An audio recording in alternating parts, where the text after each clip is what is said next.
اللہ عطائیں بڑھائے تو ہم سجدے بڑھائیں، ہم شکر بڑھائیں، ہم اللہ کی بارگاہ میں اور جھک جائیں کہ مالک تو مجھ جیسے گناہگار کو دے رہا ہے۔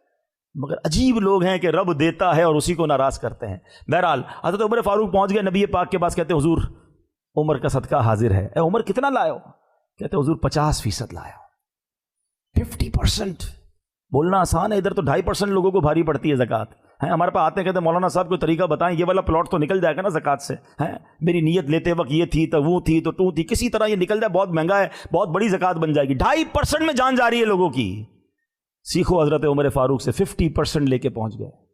اچھا کہتے ہیں مجھے انتظار ہے، دیکھتا ہوں سیدنا ابو بکر کیا لاتے ہیں۔ اور پھر کیا ہوا؟ حضرت ابو بکر جب لائے اور نبی پاک نے سوال کیا، اے ابو بکر کیا لائے ہو؟ کہتے حضور گھر میں جو کچھ تھا سب لے آیا۔ ابو بکر گھر والوں کے لیے کیا چھوڑا ہے؟ کہتے حضور گھر والوں کے لیے اللہ اور اس کا رسول کافی ہے۔ اچھا پتہ کیسا صدقہ کیا تھا، کیسا خرچ کیا تھا؟ آپ نے اپنے کرتے کے بٹن بھی رائے خدا میں دے دیے تھے، کرتے پر